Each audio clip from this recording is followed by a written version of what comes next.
अंदाजा ठीक निकला। इंस्पेक्टर अशोक ने यहाँ इतला कर दी थी। पुलिस यहाँ तुम्हारे लिए ही आई हुई थी। Your attention please. This is the last and final call for Captain Rajesh and Mr. Kumar travelling from Bangalore to Coimbatore by flight number 103. Rajesh, police के हाथों से बचकर यहाँ तक तो पहुँच गए। अब किसी तरह बच्ची मिल जाए। बच्ची मिल भी जाए और उसने कत्ल होते हुए देखा है ये भी बता दे। बता क्या दे? बच्ची बोलती तो है ही नहीं। और आप भी डॉक्टर साहब उसी से पूछते हैं बताओ क्या हुआ। ये इसके माँ बाप खड़े हैं, ये भी कुछ नहीं बताते। कहते हैं हंसते खेलते बच्ची एकदम चुप हो गई। भला ये भी कोई समझ में आने वाली बात है? कुछ हुआ ही नहीं है, बच्ची की जबान बंद हो गई। वाह, प्लीज डॉक्टर साहब कुछ कीजिए ना। जब मैंने इसको पहली बार देखा था ये 1 साल की थी, मैना की तरह चेकती थी। आज तो ऐसा मालूम होता है जैसे वो बच्ची नहीं। चलो बेटा अंदर चलो। पहले अपना काम करो, सत्यानाश कर रखा है बच्ची का। डॉक्टर साहब कुछ तो कीजिए ना। आपने कहा था इसको खुली हवा में रखो, बाहर ले जाया करो। रोज ले जाता हूँ, सुबह शाम बागीचे में लटाए रखता हूँ। यही एक तरीका है। मैं शुरू से कह रहा हूँ बच्ची को सख्त सदमा पहुंचा है, जिसकी वजह से इसकी जबान बंद हो गई है। जब ये बोझ दिमाग से हट जाएगा बच्ची खुद ब खुद बोलने लग जाएगी। नमस्ते साहनी साहब। आ गए वकील साहब, कागजात ले। जी हाँ, इसी बारे में आपसे कुछ बातें करना चाहता हूँ। आओ। साहनी साहब, कागजात तो घंटा भर में तैयार हो जाएंगे, लेकिन एक वकील होने की हैसियत से मैं आपसे ये पूछना चाहता हूँ कि ये 5 लाख रुपया आप क्यों देना चाहते हैं अपने दामाद को? मैं जानता हूँ उसे आप पसंद नहीं करते। अरे मैं कहाँ देना चाहता हूँ उस बेईमान को, मगर क्या करूँ मेरा हाथ दबा हुआ है। वो कैसे? रुपए के लालच में उस कमीने ने मेरी लड़की को फांस लिया और फिर दोनों ने मेरी मर्जी के खिलाफ शादी कर दी। मैंने गुस्से में आकर लड़की को अपनी जायदाद से महरूम कर दिया। ये तो मुझे मालूम है। कुछ दिन बाद इनके यहाँ ये लड़की पैदा हुई। अपना खून फिर अपना खून होता है। मैं उसे देखने चला गया। लड़की बहुत प्यारी थी, मेरी जुबान से निकल गया इसे मैं ले जाऊं। फौरन इस कमीने ने उसकी कीमत मांग दी। मैं खामोश नहीं रहूंगी। सच को छिपाते छिपाते मेरा दम घुटने लगा है। ये बच्ची हमारी नहीं, हमारी बच्ची मर चुकी है। मेरे पिताजी से 5 लाख रुपया ऐसे के लिए तुमने झूठ बोला। अनाथ आश्रम से लाई हुई बच्ची को अपनी बता रहे हो। मैं अब चुप नहीं रहूंगी।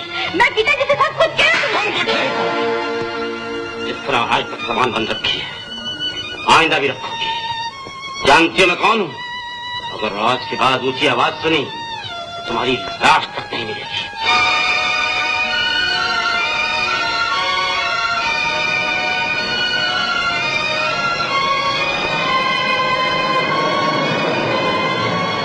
जाइए बस।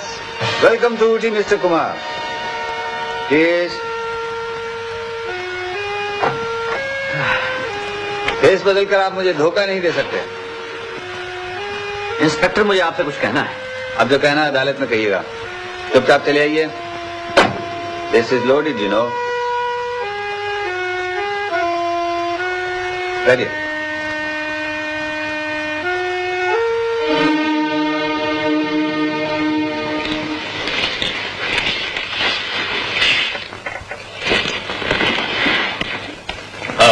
यहाँ दस्तखत कर दीजिए।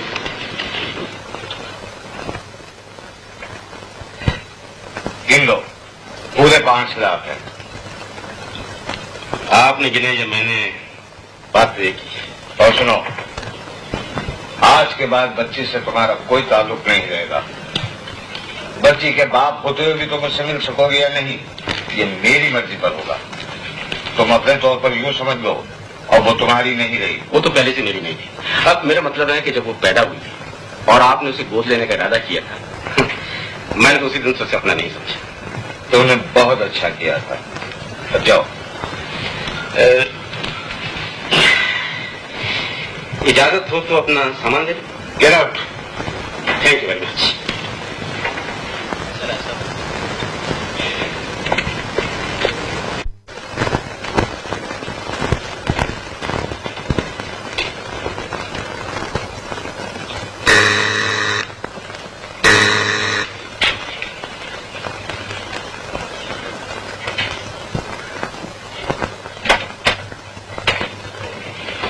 माफ कीजिएगा, हम आपको कुछ तकलीफ देना चाहते हैं। फरमाइए। वो रही इंस्पेक्टर, यही है वो बच्ची। क्या बात है? क्या चाहिए आप लोगों को? मैं इंस्पेक्टर अशोक हूँ, बॉम्बे से आया हूँ। ये कैप्टन राजेश और वो मिस्टर कुमार हैं। पिछले दिनों बॉम्बे में इनकी बीवी का कत्ल हो गया था और इनका कहना है कि ये बच्ची उस कत्ल के बारे में कुछ बता सकती है। ये बच्ची? जी। क्यों, आपको इतराज है हम बच्चे से कुछ सवाल पूछ लें? जरूर पूछिए, मगर ये बताइए कैसे? ये बोलती तो है ही नहीं। बेटे, बेटे, तुमने हमें पहचाना? तुम हमारे घर आई थी, हम दोनों सोफे के पीछे छुप गए थे। मैं तुम्हारी आंटी का आटा। हाँ हाँ बेटे, पहचाना ना मुझे? तुम कैमरा उठाकर लाई थी, मैंने तुम्हारा और आंटी का फोटो खींचा था। हाँ बेटे, याद आया? याद आया ना? बोलो बेटे, बोलो, याद है ना? याद है ना बेटे?